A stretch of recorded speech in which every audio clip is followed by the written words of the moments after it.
Tiago, se apresenta pra gente. Olá, eu sou Santiago Bernardes, sou caiçara de Ubatuba, sou biólogo, escritor, poeta e estamos aí. Você é nascido onde? Aqui em Ubatuba. Em qual área? Eu sou caiçara do Perequiaçu, aqui próximo da gente, aqui desse ponto. Nascido e criado ali. Eu costumo dizer que minha família é caiçara e caipira, que tem um pezinho no interior aqui também, Taubaté, Trembé, tem uma história com meu bisavô ali, uma junção do caiçara com o caipira. É o que era comum antigamente, né? Em Cunha, São Luís, Taubaté, esse intercâmbio, né? De gente, de cultura, de coisas. Eu ia te perguntar justamente o que é hoje, nos tempos que a gente vive hoje, ser caiçara. É uma pergunta bem difícil, ao mesmo tempo simples, se for pensar, né? Porque assim, o caiçara ele tem uma relação com a sua cultura, a gente sempre fala muito isso, né? Que não basta nascer no lugar. Muitos de nós nasceram em outros lugares, por necessidades, às vezes físicas, e, enfim, estavam viajando, ou mesmo questão de medicina, né? Então ele tem a ver com a genealogia, se for olhar por questões mais técnicas, assim, digamos, mas é muito da cultura, né? E a gente tem, assim, durante nossa trajetória, principalmente depois da rodovia BR-101, uma perda significativa da cultura em alguns aspectos, né? Então, para você manter a cultura e a identidade caiçara, no meu ver, está muito ligado a isso, ao seu conhecimento, à sua ancestralidade, mas também, não que necessariamente tem que ser pescador ou tem que ser agricultor, mas é muito nessa, a gente bebeu muito dessas fontes, né? A caiçara vem da agricultura, vem da pesca, e de uma série de elementos culturais, de conhecimento, do linguajar, das histórias, né, ancestrais, então isso ainda permanece, assim. Então a gente se identifica como caiçara assim, porque quem nasce Batuba é batubense ou batubano, muita gente veio de fora e nada contra, né, mas nasce Ubatuba, então tem a naturalidade ali, mas está muito ligado à cultura, da preservação do conhecimento dessa nossa cultura para a gente se auto-identificar como caiçara, né, embora muitos tenham perdido um pouco também. Ele também vai de encontro com a questão de sentimentos, esse pertencimento? Sim, totalmente. O pertencimento é uma coisa que não dá para medir, né? Mas então você vê desde jovens se autodeclarando a esse pertencimento, quanto os mais antigos, que ficam até com uma certa mágoa, uma tristeza do passado, do tanto que já foi. Claro, o tempo ele é dinâmico, né? Muita coisa vai ficar, mas assim, tem um fluxo natural. Mas esse pertencimento, esse sentimento de ser caiçara, passa por uma questão até de orgulho, uma questão de melancolia também, das perdas que a gente teve, dos massacres que a gente teve, né? Mas é muito disso do coração mesmo, desse sentimento de pertencimento, de autoidentificação, de você olhar aquela cultura, olhar esse território todo e falar, eu pertenço a esse lugar, eu sou esse lugar, né? Isso é um sentimento puro, né? E é uma cultura absolutamente indissociável com a natureza, né? Dos tempos, na beleza, e você traduz isso muito bem na sua escrita. Como é que isso se desenvolveu em você? Como é que essa natureza conversou com você para você transformar isso em escrita? É um processo muito natural, né? Quando a gente não percebe, a gente nem vê, não dá para perceber muito. No meu caso, como eu faço literatura, escrevo desde criança, então vem muito porque o caiçara é muito assim, ele aprende pela observação. Os nossos costumam falar assim, meu pai não me ensinava nada, era só sentar, tinha que ficar do lado dele e olhar. Cara, existia falar, né, sobre o mar, sobre tudo isso, sobre a pesca, existia isso. Mas era muito da observação. E quando você está num lugar em que o ritmo de vida natural, não tinha tanta questão de comunicação de internet, outras tecnologias que são boas também, mas que acaba ocupando muito tempo da gente, com muita informação sendo metralhada o tempo todo. Então você está naquele ambiente sem rodovia também, então o tempo, digamos, passar mais devagar, então essa observação constante, você torna aquilo tão natural, intrínseco ao seu ser, que você acaba, no meu caso, é a literatura, eu reflito isso na literatura, mas essa questão da observação, observar com calma os ciclos, né? A gente vive, por exemplo, antigamente se falava que eram duas estações, o tempo frio e o tempo quente, a chuva e a seca, né? Que pega a chuva, o verão e a primavera, e o tempo seco, outono e inverno, que é a época dos plantios, das colheitas. Então, até essa questão do ritmo nosso de vida, por necessidade também, é ligado à natureza. Então você só vai para o mar pescar quando o mar permite. Você só vai plantar quando é tempo de plantar. Então você acaba interiorizando de uma forma natural. É isso que eu acho que a gente acaba também, tem a ver com a nossa cultura caiçara, né? Você falou muito agora dessa resistência do território. O que o território é para você? O território é a gente, né? Eu costumo dizer que o território não é só uma questão física de terra, de mar, de ar, de floresta, rio. A gente é território. Então a gente fala, por exemplo, tem muito isso com outros povos também, né? Indígenas também, quilombolas e outros povos tradicionais do Brasil. a gente usa às vezes o termo pessoas desterritorializadas, né, que vivem numa periferia, que é um território também, tudo é território, né? Então tem essa questão do território físico, que é onde a gente vive, mas essa questão que mescla, né, a cultura com o território. Então, para existir um território, para existir um povo, tem que ter um território físico, e ao mesmo tempo o território físico existe de forma preservada por essa dinâmica de uso do território, mas com um uso de conservação, né, um uso que você não extrai demais, nem de menos. Então o território é muito isso, a gente é o território vivo, né, nós somos o território. Então é onde a gente anda, é onde a gente nada, pesca, mas é a gente também, porque a gente faz parte do território. Então é tudo junto, né, cultura junto com o território. E trazendo isso para um campo de luta, de resistência, muitas coisas caiçaras são feitas coletivamente. Essa resistência também está acontecendo coletivamente? Eu sei que você participa de diversos coletivos, né, com esse foco. Como é que se traduz isso no campo de luta? A gente costuma organizar, né? Eu gosto muito de uma frase que fala, acho que é do movimento zapatista, se eu não me engano, organizar a raiva, né? Que a gente tem uma revolta contra tudo que ataca o nosso território, mas se a gente ficar só na revolta, ou a gente morre até de um câncer, morre de tristeza, igual muitos de nós morreram de tristeza, né? Então, a partir de um determinado momento histórico, o povo começou a se organizar. Inicialmente através de associações de bairro, né? Associações de comunidade, então é uma forma também. Mas a gente trabalha com existem vários movimentos sociais na região, né? Eu atuo pelo Fórum de Comunidades Tradicionais, que é a Angra Paratiba inicialmente, mas já estamos desde Mangaratiba até Ilhabela, com vários projetos que a gente acaba conseguindo, conquistando. Então, a forma que a gente vê também dessa resistência, sem acabar burocratizando demais, ou sem também tornar uma coisa fria, é organizar essa luta. A gente chama frentes de luta. Então, você tem a agricultura, a pesca, as mulheres, a juventude, a infância, tudo é organizado dentro de uma bandeira de luta, uma frente de luta, né? A gente tem uma parceria, no caso do Fórum, com a Fundação Oswaldo Cruz, que é o Observatório de Território Sustentável e Saudável da Bocaina, que nos dá um apoio técnico, logístico, etc. Mas é a forma que a gente organizou, né, desse movimento para poder chegar nos espaços, que então a gente chega em muitos espaços de debate, conselho de parques, unidade de conservação, prefeituras, né, gestões municipais, gestões federais, instâncias de gestão do meio ambiente, como ICMBio, IBAMA, enfim, tudo que envolve todos os agentes que estão no território, a gente acaba dialogando por necessidade, né? Então a gente ocupa esses espaços através dessa organização. Então a gente faz muita formação também, formação com a juventude, e vai formação desde materiais técnicos, como comunicação, que a gente tem também nessa frente, né? Operar materiais, mas também a questão da história, a junção com os antigos, né, que conta as nossas histórias. Então, organizar mesmo a luta de forma que a gente consiga ocupar todos os espaços possíveis, dentro de todos esses espaços que estão no nosso território, né, uns sendo parceiros e benéficos, outros não, para que a gente possa dialogar e cobrar também e conseguir que essa resistência seja com o movimento de rua também, mas também de forma técnica também. Eu uso, por exemplo, a biologia que eu conheço, né? Eu falo que a minha formação é caiçara, mas a biologia é o que eu uso também para auxiliar na luta, né? Então é isso, usar todas as ferramentas possíveis diante dessa modernidade para a gente também caminhar junto, né? Senão a gente fica lá para trás também. Esse conhecimento empírico é absoluto, né? Assim como você, deve ter muita gente ainda que resguarda esses saberes, né, tradicionais. Você acha que está se mantendo a questão desses saberes? Está se mantendo, a duras penas, né? Porque a gente tem uma questão que a opressão mesmo, no caso a nossa cultura, a opressão à agricultura, a opressão à pesca e outros fatores que vêm junto com o turismo desordenado, como esse marzão, por exemplo, a chamada diminuição dos estoques pesqueiros por poluição, por pesca industrial. Então, se mantém através da resistência, dessa luta organizada da nossa cultura, mas ela vai perdendo espaço aos poucos, né? Ela não chegou a dar um freio agora, estamos num ponto, não vou dizer ideal, não existe ponto ideal, mas num ponto que a gente está estabilizado, está tranquilo.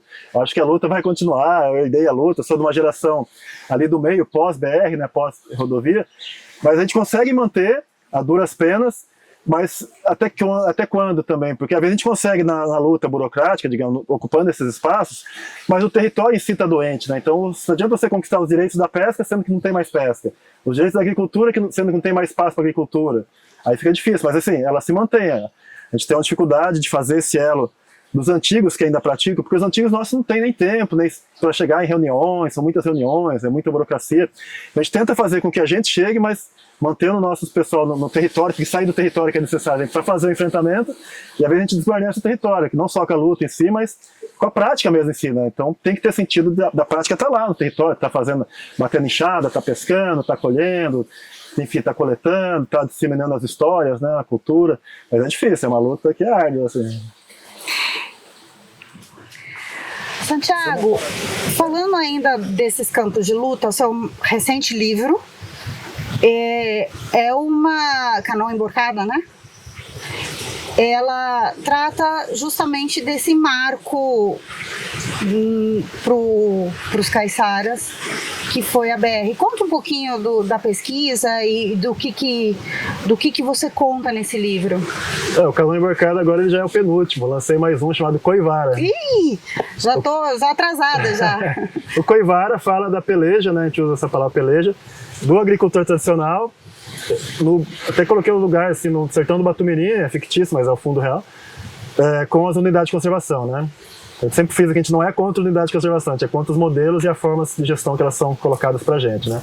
Já o Canoa Emborcada, que é do ano retrasado, tem até um simbolismo. Canoa emborcada é canoa virada, então ela pode ser virada no mar, tem até as musiquinhas infantis, né? A canoa virou e tal, e representa a nossa cultura. Então quem virou a nossa cultura, quem emborcou a nossa cultura, né?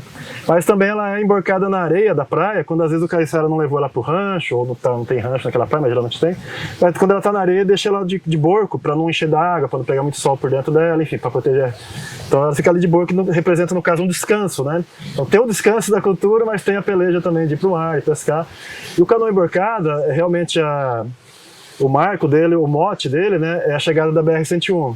Que eu não peguei, que eu sou uma geração pós-BR, ela foi feita entre 1972 e 1975. O trecho, na verdade, da Rio Santos é toda, desde lá do Rio Grande do Norte até o Rio Grande do Sul, com alguns trechos que nunca terminaram, né, como aqui São Paulo, Paraná, dificuldades técnicas, né? Mas aqui no nosso trecho ela chama Rio Santos, que liga essas duas metrópoles, né? E aí quando ela chegou, começou em 72 a 75, foi assim costumo dizer que ela cortou não só um território, mas um modo de vida, né? Sempre existiu o sertão, o povo acha que, por exemplo, a estrada só tem sertão, fala sertão que é depois da estrada. O sertão sempre existiu, essa palavra, essa expressão, né? Onde eu nasci, cresci em Perequiaçu, o bairro Taquaral era chamado de sertão do Perequiaçu. Então sempre teve isso, aqui cortou realmente, né? Então, assim, o livro retrata isso, a chegada da BR-101, o momento em que ela é construída, e aquele espanto, né, do povo caiçara, mas ao mesmo tempo aquela forma inicial de resistência, né, e também de adesão, muita gente aderiu. Alguns começaram a trabalhar na BR, inclusive uns não foram pagos até hoje, os direitos trabalhistas, né? Uns começaram a trabalhar na BR, só que também, assim, a mão de obra não era suficiente, então veio também começou a vir uma migração do Nordeste, de Minas Gerais, uma ocupação também que juntou ali com o caiçara, né? Então o livro, a partir do que eu ouvi dos antigos, né? Do que eu vi, da minha memória, assim, eu tenho uma memória ali desde os anos 80, que eu nasci em 1978, estou 47, mas nos anos 80, primeiros 10 anos da BR, eu lembro muita coisa, né? Então eu tinha um turismo já maior, mas já não era tanto quanto agora, 40, 50, quase 60 anos depois. Então vem um pouco dessa coisa da minha memória, o livro Canoa Emborcada, muito do que eu naturalmente, fala pesquisa, mas naturalmente de tudo que eu ouvi dos antigos, né, como era antes, mas depois, muitos antigos estão aí ainda hoje, e também pesquisa bibliográfica também, de pesquisar trabalhos e artigos e notícias da época também, conversar com outras, por exemplo, tinha aqui o Batuba, já é falecido, o seu filhinho, Washington de Oliveira, que foi um farmacêutico, que foi um historiador também de Batuba, ele tem 3 livros publicados, um chama Batuba Documentário.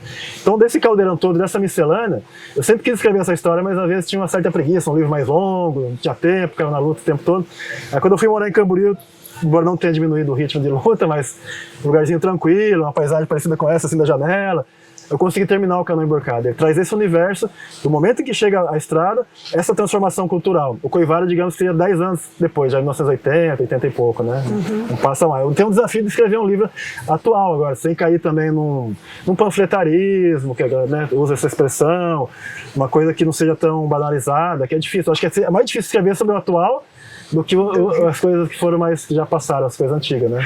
E dentro dessa sua pesquisa, dentro dessa sua vivência também, né, e das conversas, o impacto dessa BR, além de território, né, você falou nessa parte da cultura, e a gente começou falando na nossa entrevista de sentimento, né, que ser caiçara. De que maneira também essa estrada interferiu na história e nesse vínculo, né, com território e sentimento caiçara?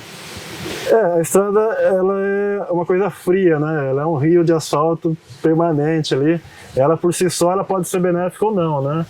Então o que vem junto com ela, que geralmente é a problemática, até porque se você perguntar para os antigos, você prefere vir de ônibus com um cacho de banana, saco de farinha até a cidade, ou a pé igual era antigamente, ou por barco, né?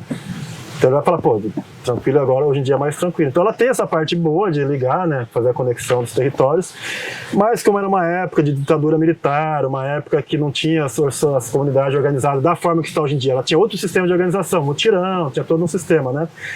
Essa interferência na cultura ela acabou sendo até mais maléfica do que benéfica, assim, ela trouxe muita coisa ruim, né?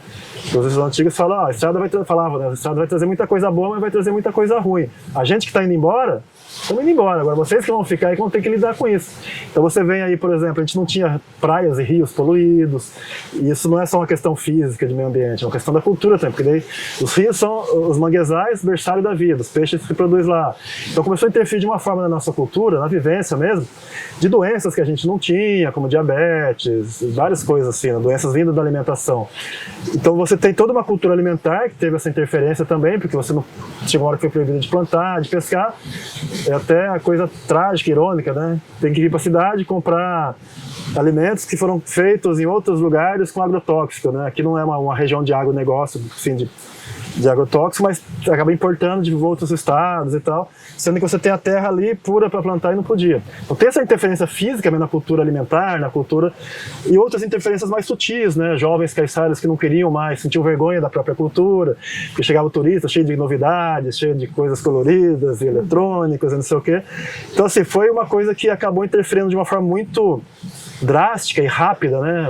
2, 3, 4 anos você tem uma estrada sem nenhum preparo do governo da época, não tinha essa visão, né? Eles tinham, a gente costuma dizer que eram 2 projetos, o desenvolvimentista, que é a rodovia para trazer turismo, e são 2 tipos de turismo, de massa e de luxo, os 2 de uma carga predatória muito grande, né? A gente fala muito só de massa, mas o de luxo também é muito, fica lá envolto em luxo, no glamour, mas é uma carga predatória muito grande. Então veio esses 2 projetos, um é o desenvolvimentista e o outro é o preservacionista, né? E a gente foi espremido entre os 2, porque a gente foi excluído dos 2.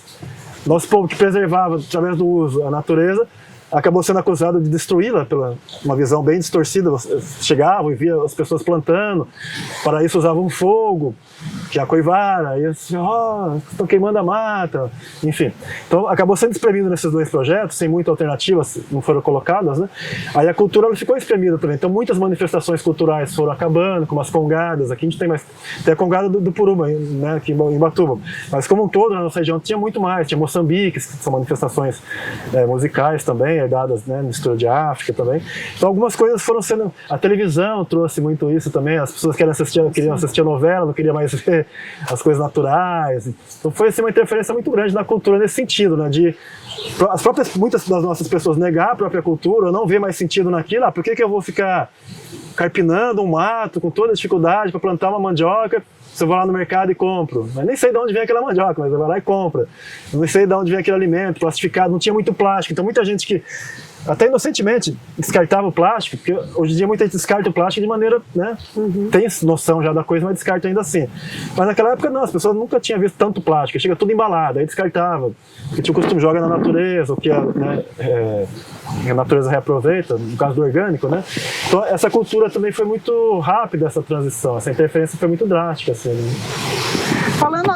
Falando agora do coivara, na verdade, eu não tinha pensado ainda, como você colocou, aí só falando da estrada, na velocidade que foi, em 4 anos, uma transformação tão brutal, né? Eu não tinha ainda percebido nessa linha do tempo, assim, realmente foi muito, muito brutal. Mas falando do Coivara, eu queria te perguntar, você escreve desde criança, né, que você estava falando. Quais são, eu acho que Coivara, a palavra é muito bonita, quais são suas palavras favoritas e que representam tanta coisa, né? Tem uma enciclopédia caiçara, praticamente, né? Dona Neide Palumbo conta, por exemplo, a contação de histórias que ela foi aprendendo quando ela era professora, esse jeito caiçara de falar. Então, tem palavras que te encantam, caiçara? A própria palavra caiçara, né? A gente tem uma forma de falar que eu não vou dizer melhor ou corrijo, porque não é o caso, mas assim, a gente fala muito rápido, né? Essa é uma forma também que a gente fala rápido, muitas palavras caiçara eles chamavam de português arcaico, um português antigo, né? Mas misturou com as palavras do tupi também, principalmente tupinambá, que era o povo que tinha aqui tupinambá, tupiniquim, mas a raiz é o tronco tupi. Então você tem um português chamado arcaico, com algumas palavras, né? Já não se faz muito hoje em dia, o V pelo B, né? Se usava mais, alguns ainda usam. O falar rápido, tem a brincadeira que fala assim, me dá uma caixa de fósforo. Eu falei devagar ainda, mas me dá uma caixa de fósforo, você corta tudo, né? Então tem essa coisa de falar rápido, algumas palavras que me encantam, a palavra caiçara, que a definição dela, aí você pega a etimologia da palavra, né? Que ela significava ali um cercado de paus ao entorno da taba, as estacas onde os tupinambás, inclusive, fincavam as cabeças dos inimigos, né? Para assustasse na guerra, né? Caiçara, né? Dentro da raiz da palavra, que era isso, é uma cerca de pau, mas também em alguns lugares de baixio, de águas mais baixas, também era o cerco fixo de paus também. Então, aí associaram, alguns dizem, né, alguns pesquisadores, com a Serra do Mar, a gente está cercado também, como se fosse uma caiçara. Então, em algum momento histórico passou a chamar esse povo de caiçara, né? Então, essa palavra me encanta muito também, e ela tem em todo o Brasil. Você vai no Ceará, tem uma cidade chamada Caiçara. Ela é bem assim, chamar esse povo ficou mais do Paraná, litoral do Paraná, até ali, litoral sul fluminense, mas a cultura é praticamente a mesma, muda a linguajar, muda, né, algumas coisas, é pesca e agricultura. Então, você vai até o Alto Nordeste, Norte, poderiam ser chamados caiçaras, mas daí tem outros nomes, né? Jangadeiro e tal. A palavra peleja também é usada, eu gosto muito, que é luta. Tanto pode ser de luta, né? Que a gente falou de luta, resistência, mas de pelejar na terra também, trabalhar na terra, trabalhar no mar. A coivara, né? Que significa resto de toco, que também é uma palavra tupi. Muita gente ficou até curioso com o nome do livro, né? Coivara, o que é coivara, né? Não conhece a palavra. Então, na prática, assim, é resto de toco queimado, pau queimado. Que era isso, o caiçara lá queimava uma área, aquela cinza servia de adubo, né? Porque ao contrário do que se pensa, algumas queimadas numa área não mata o banco de semente, por exemplo. Aqueles nutrientes, algum vira carbono, é claro, mas muitos ficam na terra. Então, a palavra coivara é como se fosse aquela coisa da fênix, também que na nossa cultura, né? Renascido da cinza. Tem muito a ver com isso, que a coivara é a nossa roça, né? Tem uma que eu gosto muito, que pouca gente conhece, não vou lembrar todas, que eu coloco muito nos livros, né? Que é tribuzana. Tribuzana, que significa uma tempestade, quando vem, a tribuzana tá chegando, relá também é legal, uma expressão de, assim, espanto, relá, que a tribuzana tá chegando, a tempestade tá vindo, né? Uma nuvem grande, uma tempestade chama de tribuzana. A gente usa muito também, assim, a tribuzana também é isso, esse enfrentamento, né? Essas questões ruins que estão vindo para o nosso território, desde da estrada. Mas tribuzana como descrição também de uma tempestade, eu acho bonito também. São vários, do que eu lembro assim de cabeça, eu gosto muito dessas palavras. Assim. É muito bonito mesmo, né? E é tão forte vinculado com ainda a raiz tupi, né? Aqui do território.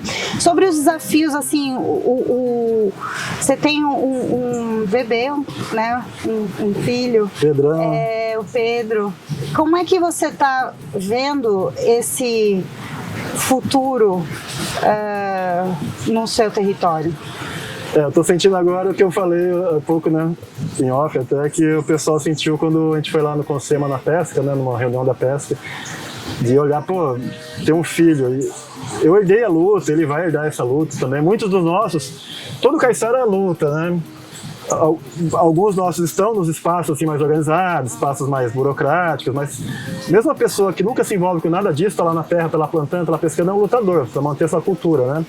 Então a gente olhando assim, a gente olhando retrospectivamente, olhando o presente, tentando olhar para o futuro. Você tem um filho que ele vai ouvir muita história da minha parte, vai ler meus livros e tal, vai ouvir de outros, mas é uma sensação, assim, às vezes é bonito, é gostoso você passar aquilo que você sabe e tal, mas é estranha também, porque uma hora a gente vai embora e você pensar o quanto disso que ele não vai ter de vivência, né?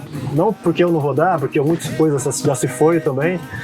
Então pensando no presente, no futuro, você procura passar essa nossa cultura, mas a gente, outra coisa do caiçara é muita oralidade, né? A gente não tinha muita escrita, né? Uma coisa que até nos atrapalhou muito quando chegaram nas grilagens de terra, né? Então ele vai ter esse fundo histórico, digamos, muita coisa ele vai ver também, vai viver, mas a gente não tem muito como projetar, digo, nem as escolhas dele, porque daí são as escolhas dele, né? Quando ficar maiorzinho. Mas como um todo, assim, para todos os nossos filhos e netos, esse território tão vasto, tão grande, belo, com toda essa degradação que está acontecendo, assim, a olhos vistos, a gente olha daqui, né, esse monte de prédio surgindo ali na orla, dá uma tristeza muito grande também, porque no processo dinâmico da história, de coisas que vão ficando no passado, que não se usa mais, e algumas que vão sendo adaptadas, né, chegou o motor, a gente não deixou de usar canoa, por exemplo, até mesmo canoa com motor, canoa de pau mesmo, mas enfim, canoa é outra palavra que eu gosto muito. Canoa é linda. Mas fica uma certa... A gente tenta trabalhar com isso mentalmente, assim, no nosso coração também, para não ficar tão triste com isso, né? Você vê o território sendo massacrado, a cultura também, com toda a resistência que a gente coloca, mas o quanto disso ele vai conseguir filtrar, o quanto disso ele vai conseguir tocar também na sua vida, mas é uma coisa que é dele, né? Que vai ser dele, que é dele agora. A gente tenta deixar... Sempre ouvi um ditado que falava assim, né? Deixar um mundo melhor para os filhos. Mas nos tempos pra cá eu ouvi outra coisa, que fala assim, a gente tem que deixar filhos melhores pro mundo também, né? Então acho que essa é a nossa missão, agora é minha com o Pedro, que inclusive é uma homenagem ao São Pedro Pescador, né? Nosso padroeiro aí. Então tá bom, obrigada. É isso. E a roda que eu não danço, vem cá, vem cá. Não posso fazer comprida, vem cá, vem cá. Vem cá, morena, tô te chamando. Se quiser ser meu amor, vem cá, vem cá. Vem cá, morena, tô te chamando. Se quiser ser meu amor, vem cá.